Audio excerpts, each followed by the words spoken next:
Jangan-jangan bimbing saksi siluman di mustaka. Jagoan kehancuran Radeung tolong Radeung.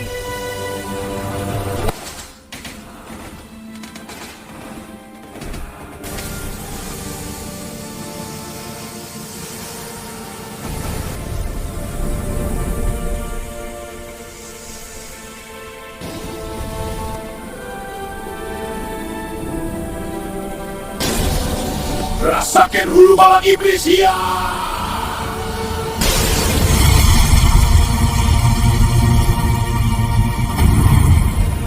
Ulah hilap subscribe, like, sareng komen apa miarsa.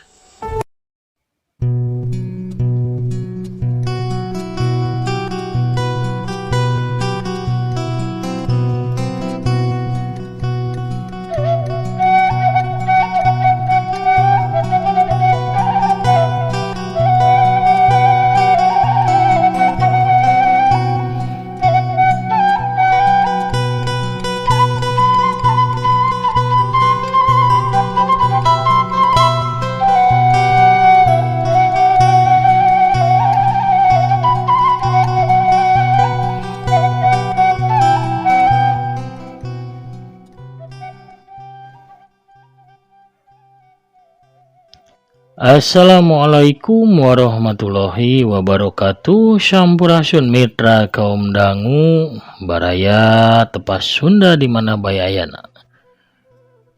Wilujeng wengi wilujeng patepang dangu deui sareng aki di acara dongeng Sunda ti kandaga tepas Sunda YouTube. Para mancawar salam dunya urang reuyeeh deui nya narasieun hanca anu katunda. Lalakon Tapak Siluman, serial silat Sanjay Galunggung si Jawara Pedang Dewa. Ayeuna urang keur ka bagian anu ka-17. Etang-etang ngarencangan lelesona pamiarsa nya saparantosna sadidinten urang sadaya ngalaksanakeun ibadah saum. Oge panganteur kangge anu bade salaur sakedap deui nya, saur. Ayo urang saraur deui. Kang elemen mancun elemen ngadangukeun mangga ulah asa di subscribe wae di toel palebah tombol loncengna. Supados aya notifikasi upami akin raskeun hanca dongeng. Atur nuhun ka sadayana parantos subscribe, like, komen, oge ngasih dongeng-dongeng aki, oge teras ngarojongnya kana padaran-padaran dongeng boh di tepas Sunda oge di Kidagar Official. Hatur nuhun. Urang reuyeeh deui pamirsa, urang amparkeun deui sama kabuitanana nya parsa makna sor aya kolak pamirsa, kolak canil, kolak cau nya walu oge kolak peuyeum. Ngabaris mangah ka parayun sadayana prung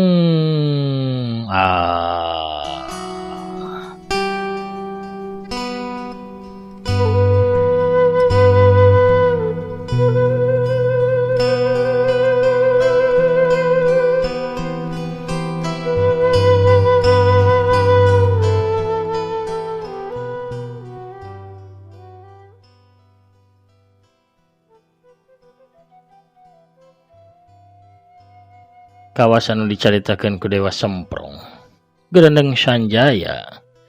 Ya memang naon anu dicaritakeun ku Dewa Semprong ceh bener ayana Sanjaya. Kesaktian ilmu bajang rampak ukur bisa dilawan namun getih urang kacampuran ku uteuk budak leutik umuran di handap 10 tahun. Kusawab eta oge jangat ayeuna kula remen ngadenge beja ngeunaan budak leutik anu diculik di sababaraha tempat.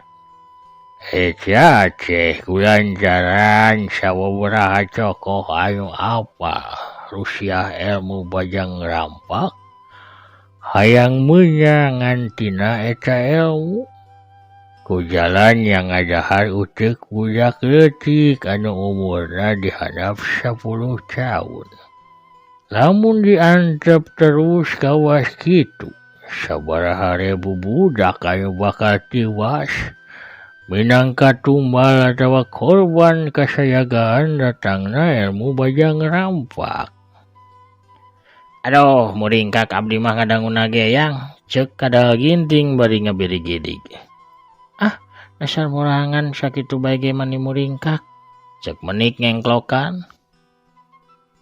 Pikeun ngurangan korban tiwasna barudak leutik eueuh cara sejen.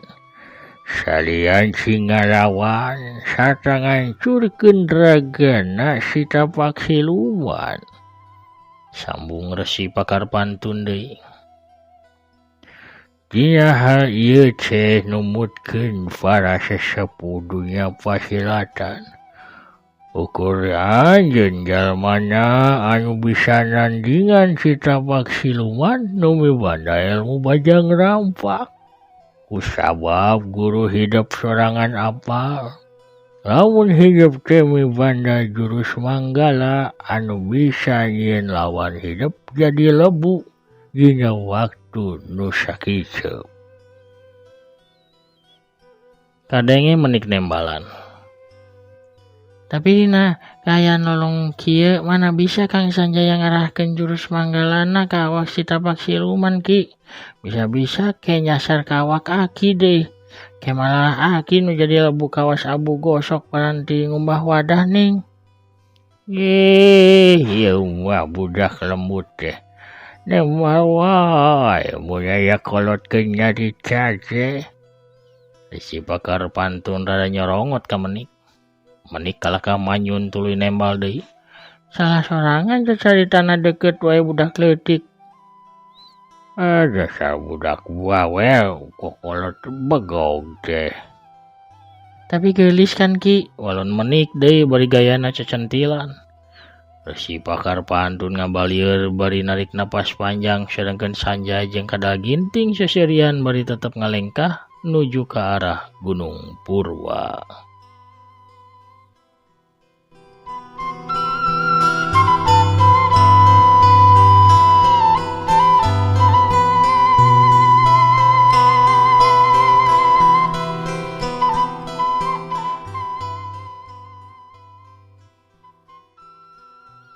Dina kayan kitu ngadadak aya bayangan anu ngolebat gancang ngaliwat di luhureun sirah Sanjaya. Sacara naluriah Sanjaya teh gancang lokeun sirahna tuluy nyingkah ka belah kenca. Tapi hiu kucras. Aduh. Tak Sanjaya tatu kasebet ku badan pedang bayangan anu ngaliwat. Geti mimiti maseuhan tak Sanjaya tatuna manjang ngagurat di tonggong tepi kana tak belah kenca. Kadal ginting gancang ngagajlang ka satukangan tangkal kai menik masih aya dina gandonganana. Samantara eta Resi Pakar Pantun ngagajlang ka sisi bari langsung ngalepaskeun tenggelan tenaga jerona. Leungeun katuhuna didorongkeun ka arah si bayangan hiu fut. Jeleng kolebat jorelat kalayang jeleg. Si bayangan jejorelatan di hiji tangkal ka tangkal sejena nyingkahan tenggelanna Resi Pakar Pantun. Gerakan gancang ditungtungan ku ngalayang tuluy nincak kana taneuh. Sanjaya harita tepak deku bari leungeunna nyaklan tatu dina tak-takna anu karasa nya nyeri nya panas ngaheab. Panona gular-gilar kaditu kadieu kawasan keur nitenan lawan. Padahal mah indra pangrunguna anu digunakeun pikeun nitenan lawan teh. Ilmu lacak jejantungna diwatek. Keketekan jejantungna lalaunan pasti manehna teh awewe. Gerentes Sanjaya beri nahan rasa nyeri dina tak-takna. Sangkaana jawara pedang dewa teh henteu nyalahan. Bayangan bodas anu narajangna ngagunakeun pedang teh memang saurang awewe geulis deui. Umurna paling kolot ge 30 tahun. Buukna disanggul rapi. Make hiasan rante emas permata. Papakeanna bodas bari jeung ipis ngalangkang, tapi ka bentuk awakna nu bahenol nerkom teh samar-samar bisa katempo. Eta awewe mibana panon anu rancingeus bari galak. Sata bibir anu ambu cuy baseuh beureum pika bitaeun. Leungeunna nu make gelang permata teh nyaklan hiji pedang anu katempo seukeut, gagangna dibungkus ku kain bulur hideung anu dihias ku ronce-ronce tina tali warna koneng emas.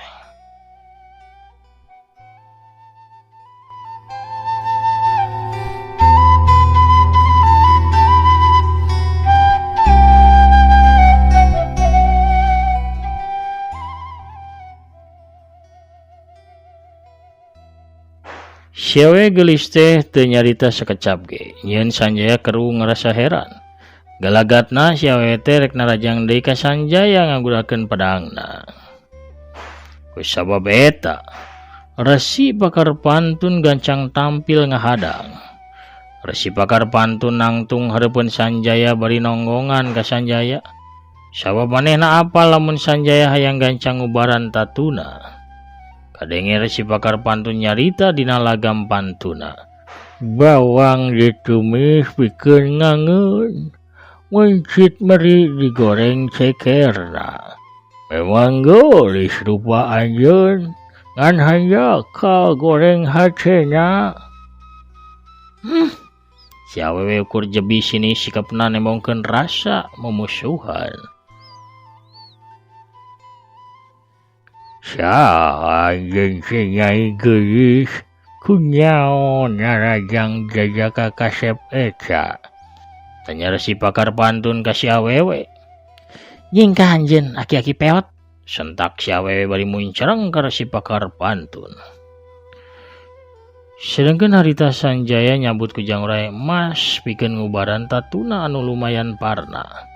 Sakali diantelkeun ge langsung bae tatuna ngaluarkeun haseup warna hideung. Tatu Sanjaya langsung garing tuluy lita taya tapakna, kujang mustika langsung bae disimpen deui dina endong ringgit kancana. Kadenge harita Resi Pakar Pantun kedalisan deui. Sawut saha ngaran anjeun teh saca kunyaon narajang sobat kaula. Tangetkeun aki-aki peot, kuring anu kawentar ku ngaran Mahkota Dewi. Walun si awewe sapetang nyaritana. Ngaran nu masih asing di celi aing. Gerentos Sanjaya nu harita geus jag-jag deui.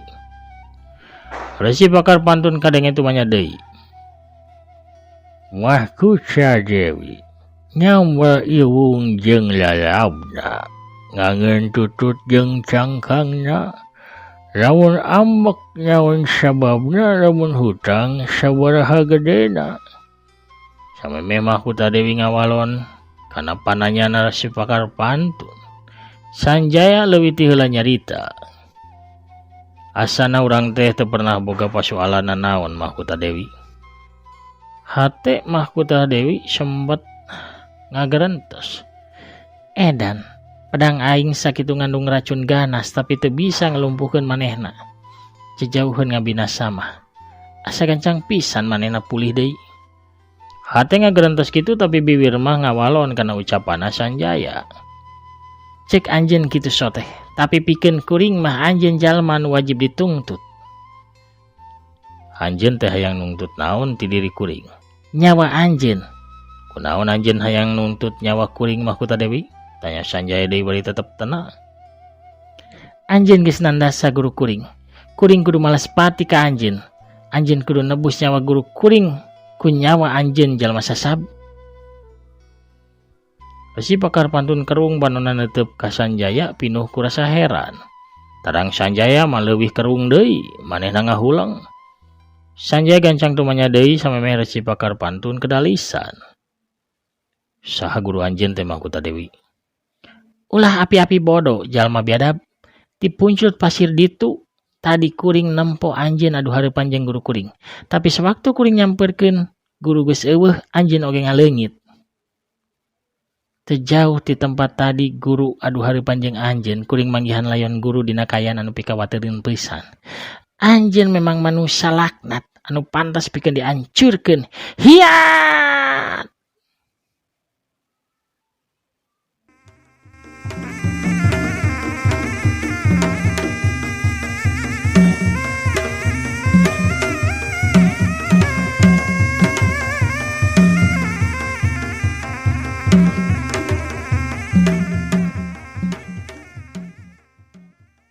Pamirsa sadayana ulah hilabi dongeng di alpukahanku afiliasi di Shopee sareng Lazada sakurkan cawargi anu resep balanja online nya di Shopee atau napi Lazada tiasa gura balanjana gulah galeuhna ngalangkungan produk nu aya di dongeng aki kantun klik we salah sawis produkna mungkin saparantosna lebet kana aplikasi mah pamirsa bebas bade ngagaleuh naon bae oge nya bade ngagaleuh sa kumaha kaperyogian pamirsa. Hatur nuhun ka sadayana parantos ngarojong nya ka dongeng-dongeng aki oge kanu parantos balanja ngalangkungan produk dongeng aki nya. Hatur nuhun ku balanyana pamirsa sami sareng ngabantos kana kamajengan ieu channel. Hatur nuhun pisan. Hapunten bilih rada backsound gandeng nya kudu nu biasa ai Ramadan mah nya kudu nabeuh beledogan alias pepetasan nya pamirsa. Duh dar-dor wae pugu ari nu ngaraos di mushola teh nepi di masjid mah nya. Sanaos kitu urang keur ieu deui dongengna prung.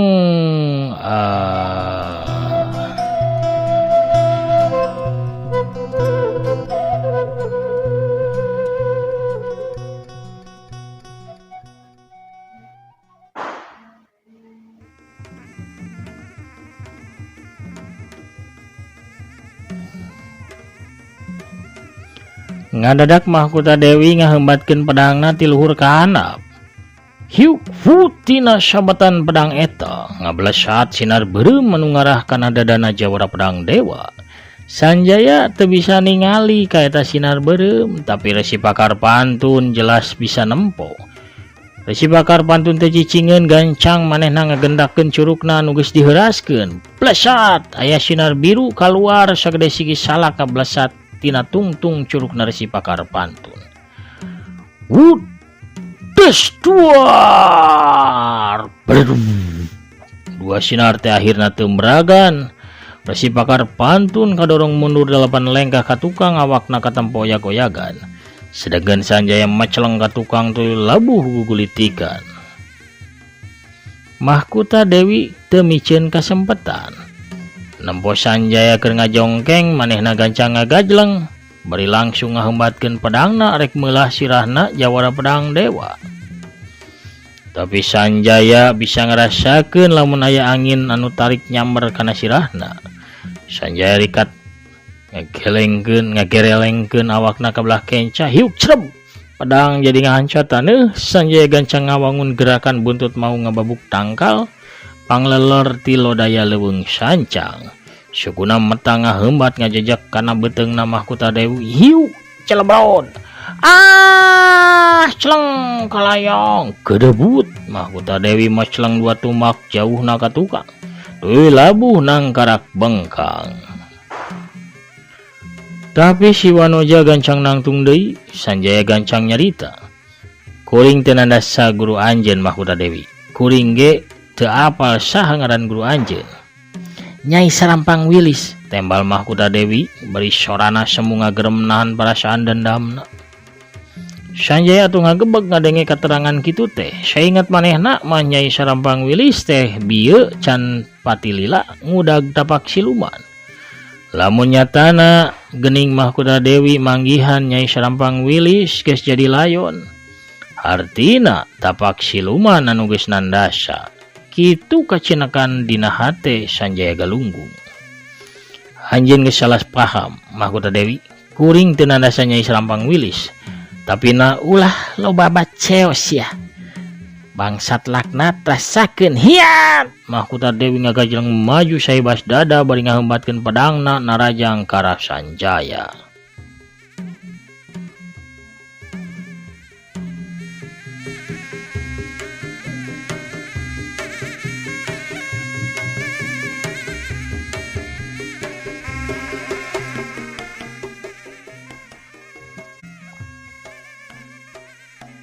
Ningali kitu, Resi Pakar Pantun gentak ngadorongkeun dampal leungeunna ti arah satukangeun Mahkota Dewi. Wut blesat sinar koneng ngablesat tina dampal leungeunna Resi Pakar Pantun. Sinar koneng ngahancap pisan kana tonggongna Mahkota Dewi. Wudes. awakna si awewe bahenol tengah jengkeng sirahna ngadangheula ka tukang. Peluk pedangna lepas tina panyakelna. Sakujur awakna ngadak leuleus rempeyak, tulang-tulang asa dilolosan saterusna kudu pruk-plug. Awakna namru ngagoler di hareupeun Sanjaya bari teu walakaya. Sanjaya ngadenge lawanna geus rubuh tanpa daya deui, teu lila kadenge suara Resi Pakar Pantun. Hampura Sanjaya, kapaksa kaula rada licik saeutik. Dikumahakeun ki, dihantem bieu teh ti tukang ku cenggelan ngalulun samak. Teu moal patiparna tatuna mah mung ngaleuleuskeun awakna hungkul. Sanjaya gogodeg tandaning kurang panuju meureun kana tindakan Resi Pakar Pantun. Kula memang rada licik saeutik, tapi ieu teh demi nyingkahan korban jiwa tina masalah kasalahpahaman ieu. Cek Resi Pakar Pantun.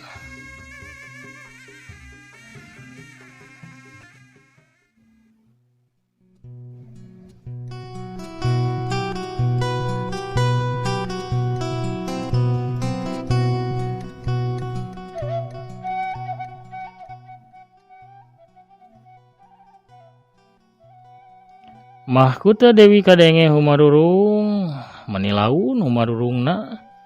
Sanjaya hatena ngarasa teu tega. Resi Pakar Pantun surti tuluy pok nyarita. Ubaran we Sanjaya, kupel anu aya di pesak hidup ge manehna teh bakal pulih deui. Harita kadal ginting ngurunyung di satungangeun tanggal kai bari ngakod menik. Sanjaya ngalengkah lalaunan ngadeukedan ka Mahkota Dewi. Sukuna harita ngadupak suku Mahkota Dewi, gog Sanjaya tu cingogo. Leungeunna rumpa-rampa nyasar suku Mahkota Dewi tepi kana pingpingna.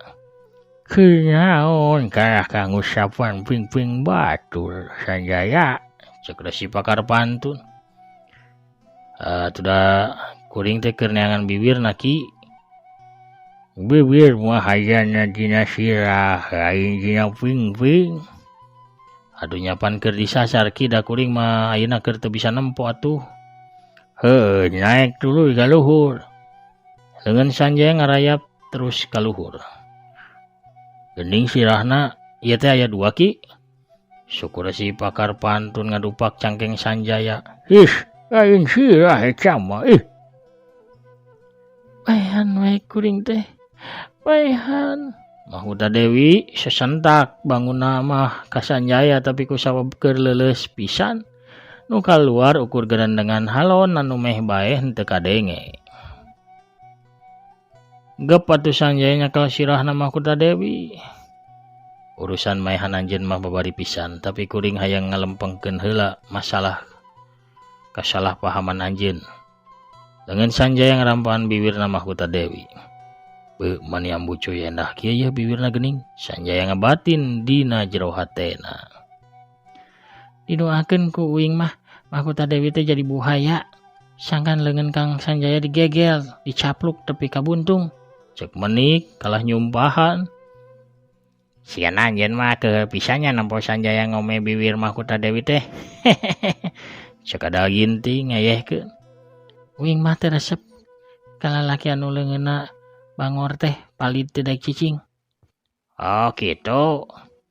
Nya kawas mamang kita tadi ge mamang teh leungeunna teu daek cicing.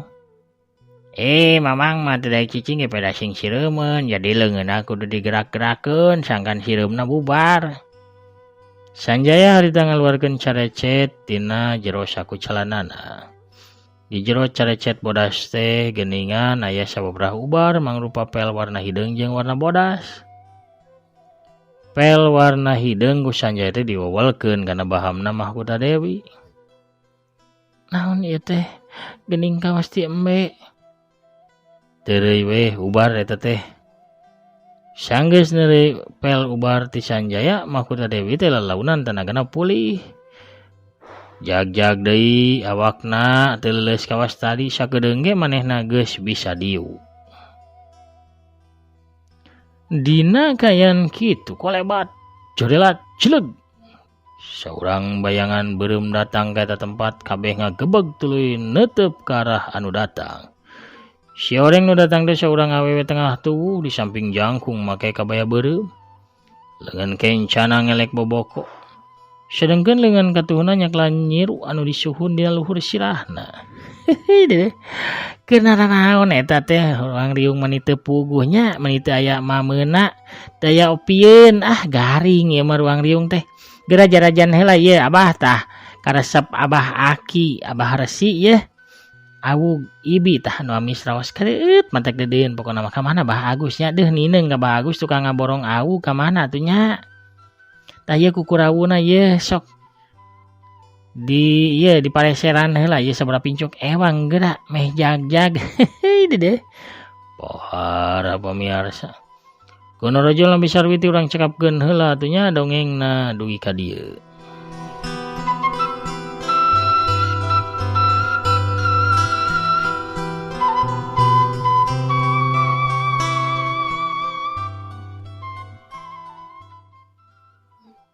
Pamirsa, lalambahan Sanjaya Galunggung si Jawara Perang Dewa dina lakon Tapak Siluman bagian 17 cagurang tendeun heula di haneuleuum sieum gesan sampereun urang tuna di hanjuang siang gesan aleureun urang samper deung ke di bagian anu salajengna.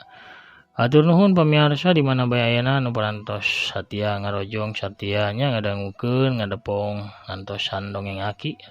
Aki oge ngadongeng di palihan Kidagar officialnya di ditu. Mangga di ditu mah unggal dinten ge madar dongeng pamirsa kumargi naskahna nyonong. Sedengkeun ka naskah Sanjaya mah kedah ngadadak ngadamel kumargi hancur sadayana ku banjir ageng teh. Nembe rengse banjir rongkap deui tuh pokona mah kitu. Nembe ge terus banjir deui pamirsa ngan teu lebet ka bumi mung dipayun di pakarangan bumi nya. Alhamdulillah teu lebet ka bumi bieu mah banjirna. Sameme Aki amit mungkur sakedapnya apalai absen heula Terus lami tengah absen aya sahwe nu kamari hadir di bagian ka-16 tina dongeng Tapak Siluman teh. Aya sahwe atunya. Aya nu di palihan Tegal Kang Nang Nurholistia, aya Kang Tajudin Pijitnya nu favorit saurna dongeng Sanjaya mah. Di palihan Sumedang ieu mah. Teteh Rokayah ti Cianjur Mekah teh hatur nuhun hadir teras oge nyandak teras anu bareureum nya hatur nuhun. Kang Jai Sumbana di Jakarta Timur manco teras nuhun pidoana ti Aki mugi Aki sakula warga oge aya dina kawilujengan cenah. Sehat walafiat rezeki anu halal sareng barokah amin amin amin ya rabbal alamin. Boy Sandi kunaon ki ngadongengna teu tiap dinten gantung arieun ki mohon panginten sok ditunjalannya Aki upami nerangkeun di awal atau napi akhir dongeng janten teu hafal keneh. Yang Sutisna di Cimahi mancoki Sutisna mana ya di Cimahi ya? Sutisna sobat Aki lain ada Sutisna atau napi Cimahi Sutisna Boncaunya sobat Aki di alit Kang Entis Kang Undaka Panyawangan. Waalaikumsalam warahmatullahi wabarakatuh. Amin hatur nuhun pidoana. Kang Agus Muklis ogenya sareng Kang Surya hatur nuhun mancona. Kang Ade Sukarna kasepuhan di Pali Bandung hatur nuhun hadir teras nyarangan Aki tika pungkur mula. Kang Dede Sulaiman hatur nuhun atunya. Kang Darmana di Sapai Ciparai. Kang Dopik Abadi di Kircona oge Kang Dang Sugandi nya di Cikalong Wetan hatur nuhun. Aya Kang Dedi Juhendi di Palihan Garut, Padidin oge nya di Palembangna oge Kang Hen Philip nanu manco teras di Palihan 13 Cibobor. Cibiru. Kang Aang oge nya.